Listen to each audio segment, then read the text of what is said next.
Iran ಮತ್ತು America ನಡುವಿನ ಸಂಘರ್ಷ ಈಗ ಡೂ ಆರ್ ಡೈ ಹಂತಕ್ಕೆ ಬಂದು ನಿಂತಿದೆ. ಅತ್ತ ಅಮೆರಿಕ ನೀಡಿದ ಕದನ ವಿರಾಮದ ಪ್ರಸ್ತಾವನೆಯನ್ನ ಇರಾನ್ ತಿರಸ್ಕರಿಸಿದ್ದೇ ತಡ ಅಧ್ಯಕ್ಷ ಡೊನಾಲ್ಡ್ ಟ್ರಂಪ್ ಈಗ ಅಕ್ಷರಶಃ ಕೆಂಡಮಂಡಲವಾಗಿದ್ದಾರೆ. ಕಾಲ ಮಿಂಚುವ ಮೊದಲೇ ಎಚ್ಚೆತ್ತುಕೊಳ್ಳಿ, ಒಮ್ಮೆ ದಾಳಿ ಶುರುವಾದರೆ ಮತ್ತೆ ಹಿಂದಕ್ಕೆ ಮರಳಲು ಸಾಧ್ಯ ಇಲ್ಲ ಅಂತ ಟ್ರಂಪ್ ಈಗ ವಾರ್ನಿಂಗ್ ಕೊಟ್ಟಿದ್ದಾರೆ. ಇತ್ತ ಅಮೆರಿಕದ ಸೈನ್ಯ ಇರಾನ್ನ ಪ್ರಮುಖ ತೈಲ ದ್ವೀಪಗಳಾದ ಖಾರ್ಗಾ ಮತ್ತು ಲಾರಾಕ್ ಮೇಲೆ ಕಣ್ಣಿಟ್ಟಿದೆ. ಆದರೆ ಇರಾನ್ ಕೂಡ ಸುಮ್ಮನೆ ಕೂತಿಲ್ಲ. ನೀವು ಖಾರ್ಗಾ ದ್ವೀಪ ಮುಟ್ಟಿದ್ರೆ ನಾವು ಬಾಬ್ ಅಲ್ ಮಂಡೇಬಾ ಜಲಸಂಧಿಯನ್ನೇ ಬಂದ್ ಮಾಡ್ತೀವಿ ಅಂತ ಹೊಸ ಬೆದರಿಕೆ ಹಾಕಿದೆ. ಅಷ್ಟಕ್ಕೂ ಈ ಬಾಬ್ ಅಲ್ ಮಂಡೇಬಾ ಅಂದ್ರೆ ಏನು, ಅಮೆರಿಕದ ಈ ಭೂದಾಳಿಯ ಪ್ಲಾನ್ ಹೇಗಿದೆ, ಸಂಪೂರ್ಣ ಮಾಹಿತಿ ಇಲ್ಲಿದೆ, ಬನ್ನಿ ನೋಡೋಣ.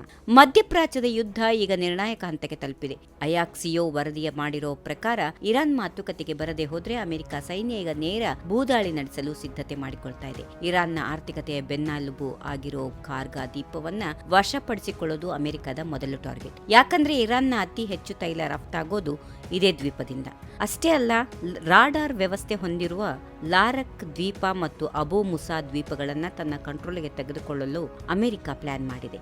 ಇತ್ತ ಡೊನಾಲ್ಡ್ ಟ್ರಂಪ್ ತಮ್ಮ ಟ್ರುತ್ ಸೋಷಿಯಲ್ನಲ್ಲಿ ಇರಾನ್ ವಿರುದ್ಧ ಕಿಡಿಕಾರಿದ್ದಾರೆ. ಇರಾನ್ ನಾಯಕರು ಒಪ್ಪಂದ ಮಾಡಿಕೊಳ್ಳೋಕೆ ಒಳಗೆ ತವಕಿಸುತ್ತಾ ಇದ್ದಾರೆ, ಆದರೆ ತಮ್ಮದೇ ಜನ ತಮ್ಮನ್ನು ಕೊಲ್ಲಬಹುದು ಅನ್ನೋ ಭಯದಲ್ಲಿ ಹೊರಗಡೆ ನಾಟಕ ಆಡ್ತಾ ಇದ್ದಾರೆ ಅಂತ ಟ್ರಂಪ್ ಲೇವಡಿ ಮಾಡಿದ್ದಾರೆ. ಅವರು ತಮ್ಮ ಸಮಾಲೋಚಕರು ಹೌದು, ಆದರೆ ಕೆಟ್ಟ ಹೋರಾಟಗಾರರು. ತಡವಾಗುವ ಮೊದಲೇ ಅವರು ಗಂಭೀರವಾಗಿ ವರ್ತಿಸುವುದು ಉತ್ತಮ, ಇಲ್ಲದಿದ್ದರೆ ಪರಿಣಾಮ ಸರಿ ಇರಲ್ಲ ಅನ್ನೋದು ಟ್ರಂಪ್ ಕೊಟ್ಟಿರೋ ವಾರ್ನಿಂಗ್. ಅಮೆರಿಕದ ಈ ಬೆದರಿಕೆಗೆ ಪ್ರತಿಯಾಗಿ ಇರಾನ್ ಈಗ ಸಮುದ್ರ ಬಾಂಬ್ ಸಿಡಿಸಿದೆ. ಹಾರ್ಮುಜ್ ಜಲಸಂಧಿಯನ್ನೇ ಈಗಾಗಲೇ ಹಣ್ಣುಗಾಯಿ ನೀರುಗಾಯಿ ಮಾಡಿರೋ ಇರಾನ್ ಈಗ ಬಾಬ್ ಆಲ್ ಮಂಡೇಬ್ ಜಲಸಂಧಿಯನ್ನ ಬಂದ್ ಮಾಡೋದಾಗಿ ಎಚ್ಚರಿಸಿದೆ. ಅರೇಬಿಯಾದಲ್ಲಿ ಇದನ್ನ ಕಣ್ಣೀರಿನ ಬಾಗಿಲು ಅಂತ ಕರೆಯಲಾಗುತ್ತೆ. ಯೆಮೆನ್ ಮತ್ತು ಆಫ್ರಿಕಾ ನಡುವಿನ ಇರುವಂತಹ ಈ ಕಿರಿದಾದ ಮಾರ್ಗ ಜಗತ್ತಿನ 12% ತೈಲ ಮತ್ತು LNG ವ್ಯವಹಾರಕ್ಕೆ ದಾರಿಯಾಗಿದೆ. ವಾರ್ಷಿಕವಾಗಿ ಸುಮಾರು 94 ಲಕ್ಷ ಕೋಟಿ ರೂಪಾಯಿ ಮೌಲ್ಯದ ಸರಕುಗಳು ಇಲ್ಲಿಂದಲೇ ಸಾಗಣೆಯಾಗುತ್ತವೆ. ಇರಾನ್ ಬಳಿ ಈ ಮಾರ್ಗವನ್ನ ಬಂದ್ ಮಾಡೋಕೆ ಒಂದು ಶಕ್ತಿಶಾಲಿ ಅಸ್ತ್ರ ಇದೆ, ಅದುವೇ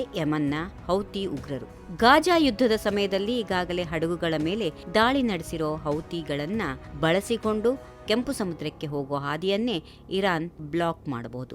ಒಂದು ವೇಳೆ ಈ ಜಲಸಂಧಿ ಬಂದಾದ್ರೆ ಹಡಗುಗಳು ದಕ್ಷಿಣ ಆಫ್ರಿಕಾದ ಸುತ್ತು ಹಾಕಿಕೊಂಡು ಬರಬೇಕಾಗುತ್ತದೆ. ಇದರಿಂದ 20 ದಿನದ ಪ್ರಯಾಣ 40 ದಿನಕ್ಕೆ ಏರಿಕೆಯಾಗಿ ಸರಕು ಸಾಗಣೆ ವೆಚ್ಚಗಳು ಗಗನಕ್ಕೇರುತ್ತವೆ. ಇದು ಜಾಗತಿಕ ಹಣದ ಉಬ್ಬರಕ್ಕೆ ಕಾರಣವಾಗೋದ್ರಲ್ಲಿ ಸಂಶಯವೇ ಇಲ್ಲ.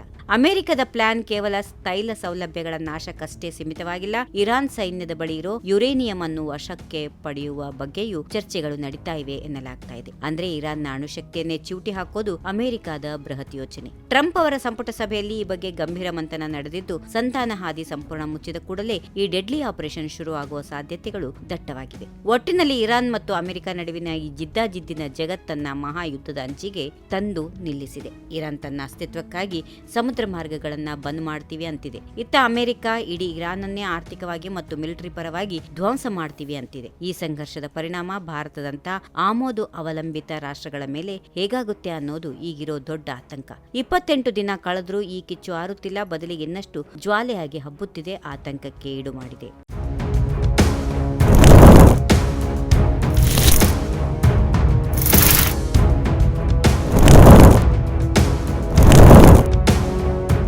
If you like this video ಬೇಗ ಲೈಕ್ ಮಾಡಿ, ಕಾಮೆಂಟ್ ಮಾಡಿ, ಶೇರ್ ಮಾಡಿ ಹಾಗೂ ಯೋಯೋ ಟಿವಿ ಕನ್ನಡವನ್ನು ಸಬ್ಸ್ಕ್ರೈಬ್ ಮಾಡಿ.